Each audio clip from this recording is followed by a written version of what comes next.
Bonjour les humains, 15 juillet 2025, dans la playlist Jésus l'enquête de Jean Stone, épisode numéro 67. Concernant des informations à savoir sur Jean Stone, allez voir l'épisode numéro 30. Alors, comme d'habitude, je mettrai la playlist en description de cette vidéo. Il apporte néanmoins une précision importante. Il n'y a pas deux églises, il y a une seule communauté, mais qui, comme une pièce de monnaie, possède deux faces différentes. Il n'y a pas deux assemblées, l'une extérieure, l'autre intérieure. Il n'est qu'une seule assemblée dont beaucoup ne connaissent que l'extérieur. Ceux de l'intérieur n'ont pas d'autre secret que ceux qui demeurent à l'extérieur, mais ils en vivent et sont transformés. Alors il y a un petit 2, se référer à la page 85. Donc je suppose que c'est toujours par rapport à à l'ouvrage qui s'intitule Cette instruction, donc 7 du chiffre 7, hein, cette instruction aux frères en Saint-Jean. Euh, donc chez Arma Artis, les éditions 2004. Ok. Ce que l'auteur veut nous dire, c'est que, bien évidemment, tous les grands mystères tels que l'incarnation du Fils de Dieu, le fait que Jésus est le chemin, la voie, la vérité et la vie, qui nous permet de revenir à Dieu, la transsubstantiation qui nous permet de participer à ces mystères incroyables lors de la communion, cela est évidemment connu de tous les chrétiens de base. La communion, quelle communion? De quoi parle-t-il? Il n'y a pas ici, comme essayaient de l'affirmer piteusement les différentes sectes gnostiques du IIe siècle contre lesquelles luttait saint Irénée, des secrets essentiels que Jésus n'aurait révélés qu'aux initiés de l'Église intérieure.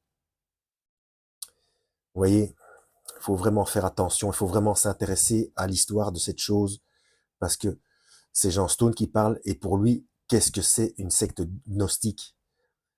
euh, Bien sûr qu'il n'y a pas de secret, mais une fois qu'on est né de nouveau, on sait pourquoi ceux qui ne le sont pas ne comprennent pas les choses de la même manière. Ce n'est pas un secret, puisqu'il suffit de le demander et d'être sincère, et de se reconnaître pécheur selon la loi de Dieu, et de reconnaître le sacrifice du Christ, qui soit notre Sauveur et Seigneur, ne faisant qu'un avec le Père, donc Fils de Dieu et un avec le Père. Donc, enfin, toutes les conditions. Allez voir ma playlist. Le baptême égale l'immersion. Hein. Donc, il n'y a pas de secret. Mais une fois qu'on est né de nouveau, nos yeux s'ouvrent, c'est tout. Ce qui n'empêche pas de faire des erreurs. On reste des humains, bien entendu. On n'est pas des super-héros. Hein. C'est pas ça. Pas du tout. Et voilà. On a encore bourré, bourré d'imperfections. Mais bon, le, le regard est modifié, éclairé. Voilà. Bref, fin de la parenthèse. Euh, Simplement affirmer que Jésus est le Fils de Dieu, que nous mangeons son corps et que nous buvons son sang lors de la communion, c'est une chose, mais être capable de le vivre et d'être transformé par cela, vous voyez, bon, je vais refaire une parenthèse par la suite, hein, c'est-à-dire de vivre réellement au contact des réalités divines, c'est à un tel point autre chose que les très rares personnes qui y arrivent sont, comme Jésus lui-même l'a dit, capables de faire des miracles. Je cite, « Si vous aviez la foi comme un grain de sénévé, vous diriez à cette montagne, transporte-toi d'ici, là, et elle se transporterait. Rien ne vous serait impossible. » Ça se trouve dans Matthieu, chapitre 17, verset 20. Alors, la parenthèse. Euh, voilà, que nous mangeons son corps et que nous buvons son sang lors de la communion, c'est une chose, mais être capable de le vivre et d'être transformé par cela, non, ce n'est pas ça. Il a bien dit, le Seigneur a bien dit, faites ceci en mémoire de moi. En mémoire de moi. Ce qui transforme, c'est la nouvelle naissance. La nouvelle naissance, c'est la conséquence de l'immersion de l'Esprit Saint. Donc, baptême, c'est immersion, de l'immersion de l'Esprit Saint. Voilà. Jean le Baptiste le dit lui-même. Il le dit lui-même. Il faut retourner voir les versets. Hein. Moi, je vous baptise d'eau. Ce que Pierre dira plus tard, ce n'était qu'une figure. Et Jean dit, donc le Baptiste dit, celui qui vient après moi vous baptisera d'Esprit Saint et de feu. Donc le véritable baptême d'Esprit Saint pour les uns, de feu pour les autres. Il ne s'agit pas du même feu. Il y a 4 feux différents. Hein. Quand on décortique, quand on comprend réellement les Écritures, il y a 4 feux différents. Hein. Donc, et le feu dont parlait Jean le Baptiste, ce n'est pas le feu de la Pentecôte. D'ailleurs, ce n'était pas du feu, c'était comme des langues de feu. Donc, ayant l'apparence, mais ce n'était pas du feu. Première chose. Seconde chose, lorsqu'il dit, celui qui vient après moi vous baptisera de l'Esprit Saint et de feu, il séparera le bon grain de l'ivraie, etc. Et il mettra l'ivraie dans un feu qui ne s'éteint jamais. Il parlait de ce feu-là. Donc, immergé dans le feu, lorsque Jean le Baptiste en parle, c'est la punition.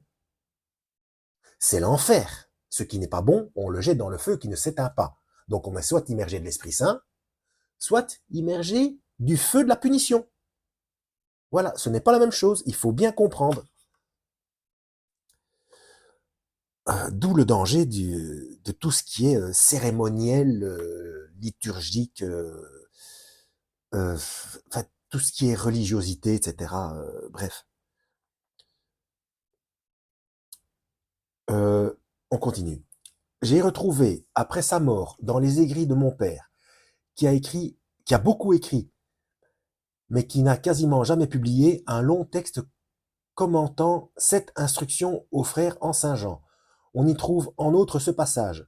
La vérité véridique, la chute, l'incarnation de Dieu, Fils de Dieu, et Fils de l'homme, la passion, la résurrection, la rédemption, contenue dans le credo dit des apôtres, c'est l'Église qui la proclame au monde.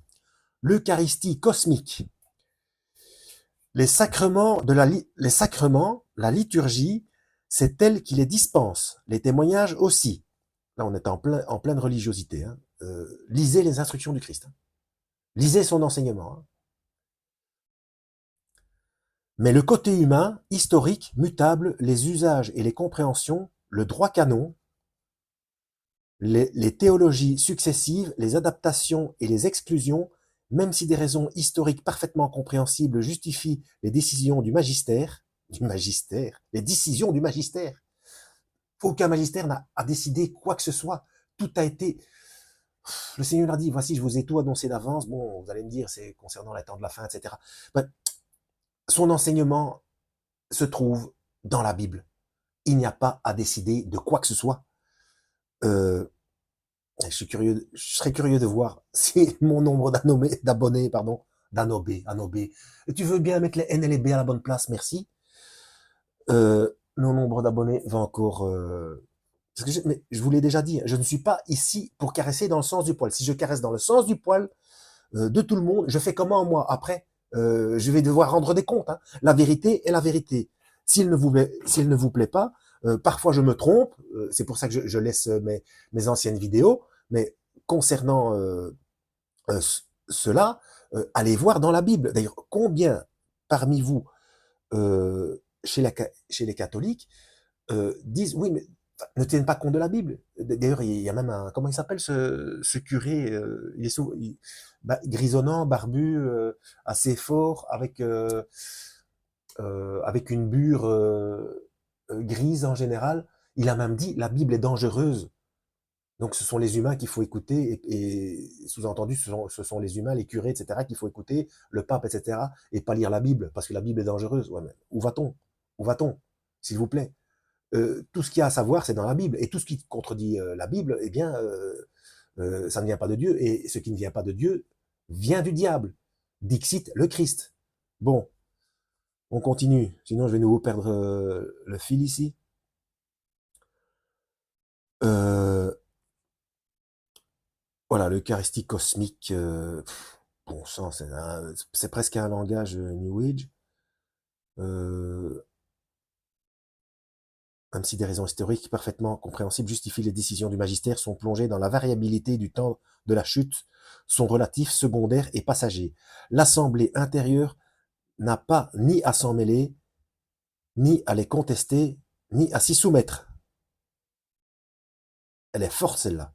Donc, s'il veut dire que, bon, s'il s'agit euh, que ce soit l'assemblée intérieure qui sont les nés de nouveau, il dit que les nés de, si c'est de ça qu'il parle, hein, je ne sais pas, c'est peut-être moi qui ne comprends pas ce qui est écrit là, hein.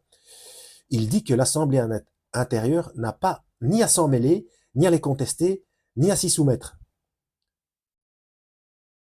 Donc il y a contradiction. Ni à s'y soumettre, d'accord, puisque les nés de nouveau voient clair et n'appartiennent à aucune religion, ni les protestants, hein, enfin je veux dire, ni à l'église protestante. Il y a des hérésies dans tous les courants protestants aussi. Hein. C'est chaque fois différent, mais à chaque fois il y a quelque chose qui ne va pas. Donc il n'y a pas que les catholiques et les orthodoxes, hein. Tous les courants chrétiens. Donc, et encore moins les autres religions. Hein. Dieu, c'est l'humain qui veut une religion. Dieu veut une relation. Et la Bible n'est pas un livre de religion, c'est un livre de codes. Et pas des codes secrets. Bon, c'est vrai que parfois c'est compliqué. Il y a des gens qui voient plus clair que d'autres, mais ce n'est pas. Il faut l'étudier la Bible. Mais la Bible, c'est un livre qui a été utilisé pardon, depuis l'Antiquité pour fabriquer des religions, afin que les gens se tapent dessus. Voilà, opposition contrôlée.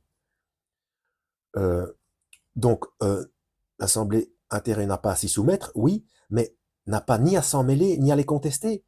Mais bon sang, si cette Assemblée intérieure, ce sont les nés de nouveau, eh bien, ils sont sous la directive d'Ézéchiel 33. Donc, il faut surtout, il faut mettre au jour, au vu et au su de tous, les aberrations des religions. Bon, allez voir mes playlists, les religions n'obéissent pas à Dieu et vous avez des religions. Cela ne constitue-t-il pas une magnifique illustration des propos de Jésus à Pierre en Jean chapitre 21, verset 22, qui ont servi de guide à ce chapitre? Comme la pointe de l'iceberg, l'église de Pierre est infiniment respectable. Elle a pour rôle de maintenir l'image et la représentation des vérités les plus importantes à travers le temps et l'espace et de les proclamer au monde entier en étant vue par tous. Mais elle n'est que la pointe de l'iceberg, c'est pour ça elle ne saurait représenter, même si elle le croit, la totalité de l'héritage que nous a laissé Jésus et la totalité des vérités accessibles à l'être humain qui, elles, sont, entre guillemets, sous l'eau. Presque 13 minutes, on va s'arrêter là. Eh bien oui, là je suis d'accord, parce que si pour lui, l'église de Pierre, c'est l'église catholique, voire l'église orthodoxe aussi, eh bien, forcément qu'elle ne contient pas toute la totalité. Le problème, ce sont les mots. C'est comment, on attribue quoi à qui, etc. L'église de Pierre, l'église est à Christ, à personne d'autre. Nous sommes les brebis que le Père lui a données. Donc voilà. Et quand le Christ dit tu es pierre et sur cette pierre je bâtirai mon église, c'est-à-dire c'est la première pierre de l'église et non pas l'église de Pierre. C'est lui qui est la première personne, la première pierre quoi, du groupe. C'est le premier du groupe. Mais l'église ne lui appartient pas. Lui, la première pierre du groupe, comme les autres, appartiennent à Christ. Voilà, c'est ça le problème avec les religions, c'est de hiérarchiser les individus. Bon sang, on saura notre véritable place lorsque nous serons chez le Seigneur. Euh, vous avez, si vous lisez la Bible, vous avez un peu vu le, le travail qu'a effectué Yohanan l'Immergeur, c'est-à-dire Jean le Baptiste. Eh bien, et pourtant, le Christ a dit, celui-là, au royaume des cieux, fait partie des plus petits. Où est même le plus petit? J'ai oublié. Donc, vous voyez, qu'est-ce que c'est quoi ces institutions humaines qui se permettent de hiérarchiser d'autres humains? Bref. Ok. On va s'arrêter là. Donc, ne pas me tromper. Donc, accessible à l'être humain qui, elles, sont sous l'eau. Donc, le marque-page ici. Voilà, en espérant avoir été utile. Soyez prudents, faites comme Shaoul, donc comme Paul disait, faites comme les gens de Béret qui tous les jours allaient voir dans les Écritures pour voir si ce qu'on leur dit était exact. Voilà, à la prochaine. Lisez la Bible et que Yahweh vous guide.